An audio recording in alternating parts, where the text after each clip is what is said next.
Assalamualaikum warahmatullahi wabarakatuh. Ketemu lagi di channel Sonex Service.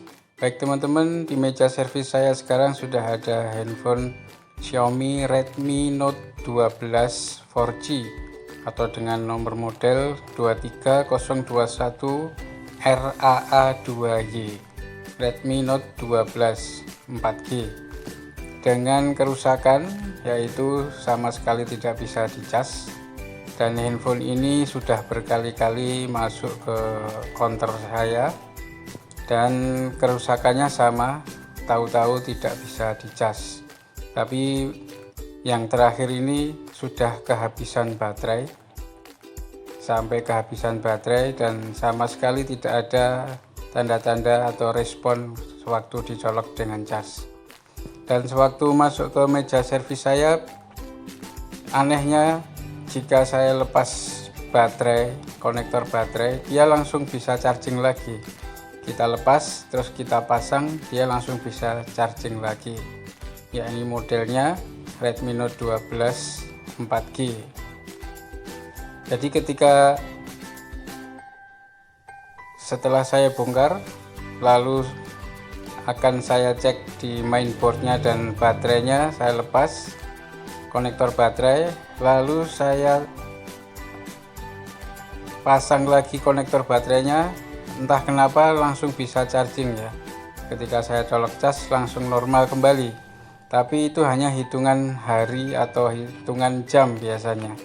Terus kambuh lagi, balik lagi, kambuh lagi, balik lagi, dan usernya tidak mau ditinggal karena handphonenya masih dipakai alasannya. Jadi saya tidak bisa menganalisa lebih dalam lagi. Tapi karena kali ini sampai kehabisan baterai dan mati, mau tidak mau saya minta untuk ditinggal supaya lebih bisa untuk menganalisa lebih dalam lagi. Oke, langsung kita bongkar terlebih dahulu. Dan seperti kasus tidak connect dengan konektor charger ya, tanpa ada tanda-tanda arus yang masuk atau tidak ada respon sama sekali. Jadi pertama kali dulu saya juga menyangkanya di konektor, cuman setelah saya cek sampai ke fleksibel, tegangan dari chargernya masuk ya sampai ke fleksibel. Jadi ini fix di area mesinnya. Untuk kali ini saya akan coba cek tegangannya berhentinya di mana. Dan ini sampai kehabisan baterai, jadi kemungkinan ini 0. Dan kita cek mesinnya tidak ada konslet sama sekali ya. Kita coba cek terlebih dahulu, kita buktikan apakah masih tidak bisa dicas setelah kita bongkar. Ini sebelum saya lepas konektor baterai ya, sebelum saya lepas konektor baterainya. Arusnya 0, tidak ada tanda-tanda arus yang masuk. Untuk arusnya masih 0 ya. Ini sebelum saya lepas konektor baterai. Sekarang kita akan coba buktikan tegangan chargernya masuk atau tidak.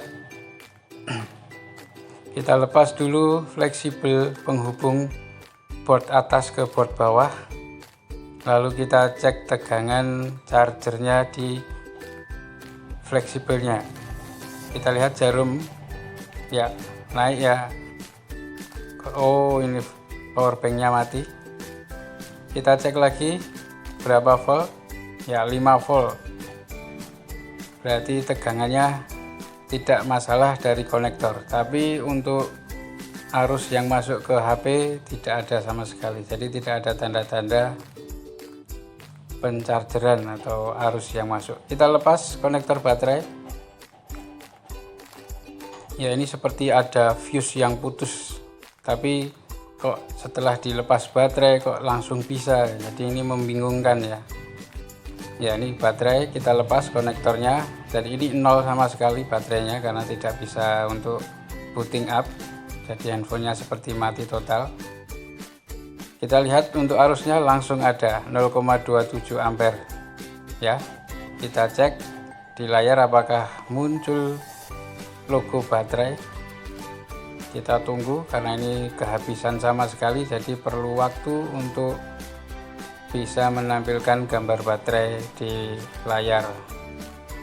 Kita tunggu sebentar apakah gambar baterai akan muncul. Ya, kita percepat videonya karena agak sedikit lama, dan sudah muncul gambar baterai dengan logo petir kedip-kedip. Jadi ini masih arusnya masih kecil, belum kuat untuk menyalakan handphone ya. Kita ganti dengan kepala charger, bukan dengan power bank, supaya lebih cepat.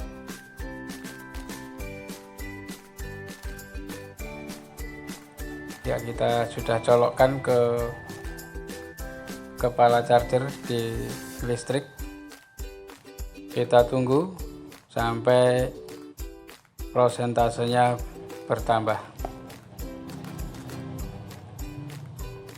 Ya, aneh ya, kita lepas konektor baterainya lalu kita pasang, dia langsung bisa charging. Tapi ini hanya hitungan hari ya, lebih-lebih kadang bisa hitungan jam saja dia sudah kembali lagi ke counter saya untuk diperbaiki lagi.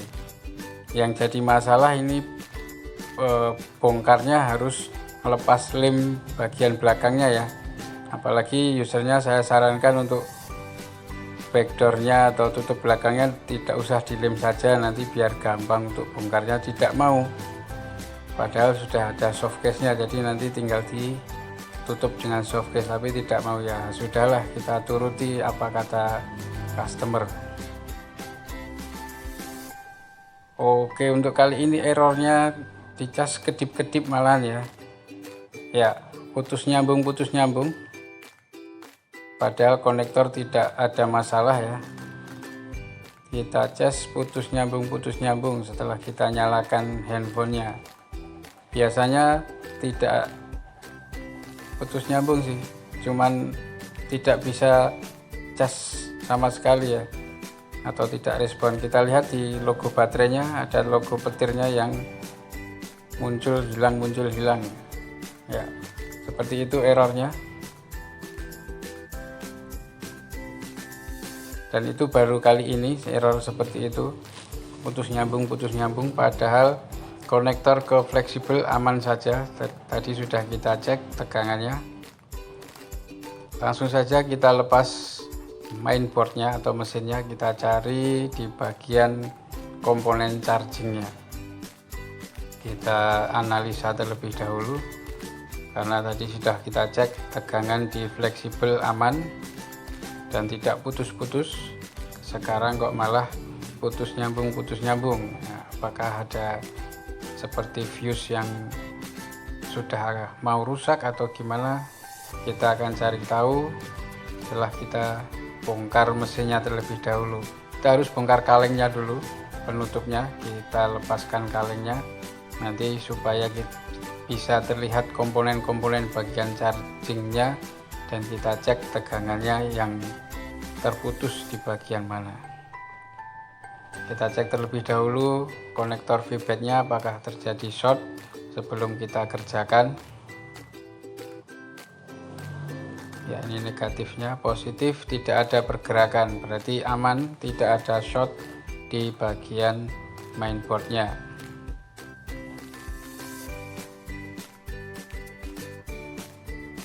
Oke, langsung saja kita akan eksekusi. Setelah kita lihat di skematik, komponen bagian chargernya berada di bagian sebelah IC prosesor ya, sangat riskan ya, di sebelah IC prosesor. Jadi kita akan buka kaleng prosesornya. Ya, ini bagian prosesor dan komponen chargernya ada di sebelahnya. Kita akan buka sekalian semuanya supaya tahu letak errornya di mana. Kalau masih tertutup begini susah, jadi kita hanya mengira-ngira saja. Tapi kalau elektronik tidak bisa dikira-kira, harus dipastikan errornya di mana. Oke, lanjut ke proses pembukaan kaleng penutup komponennya terlebih dahulu. Kita panaskan dengan hati-hati karena di situ ada IC prosesor dan UFS atau IC eMMC. Jadi jangan terlalu lama memanaskannya. Yang penting kaleng sudah terbuka, lalu kita diamkan terlebih dahulu supaya tidak overheat pada prosesor dan menyebabkan kerusakan lain yang tidak diharapkan. Ya, prosesnya saya percepat supaya durasinya tidak terlalu lama videonya. Kaleng sudah terbuka, kita goyang-goyang dan sudah terangkat. Yang ada pastanya itu prosesor, dan di sebelahnya itu ada IC UFS atau eMMC.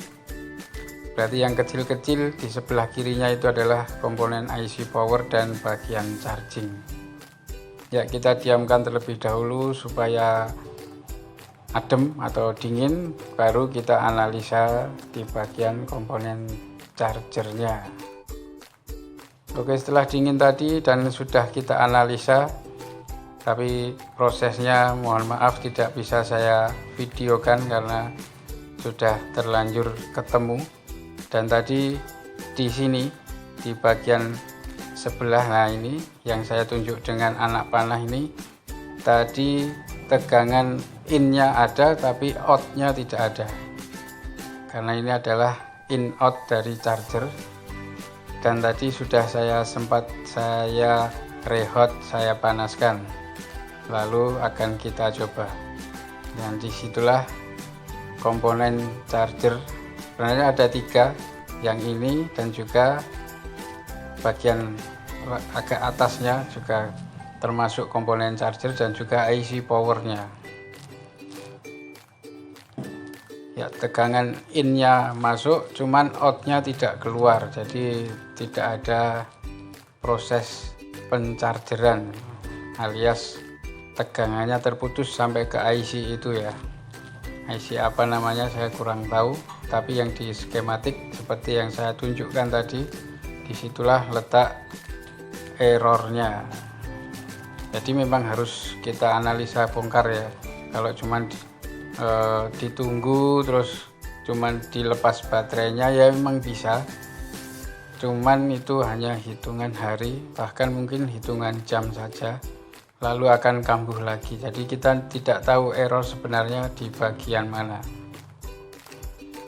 Mending ditinggal 1 hari 2 hari biar tahu di mana letak errornya dan bisa dipakai selamanya, atau mungkin bisa dipakai lama, tidak error terus. Kalau begini kan malah terhambat pekerjaannya. Maunya tidak terhambat pekerjaan tapi malah membuat pekerjaan terhambat karena HP-nya error terus. Oke, bismillah, langsung kita coba. Kita colok dengan charger. Ya, alhamdulillah mengisi dengan cepat, alias fast chargingnya juga mau aktif dan tidak putus-putus seperti tadi ya. Dan ini otomatis arus pengisiannya juga ada dan tidak nol seperti video pertama kali tadi.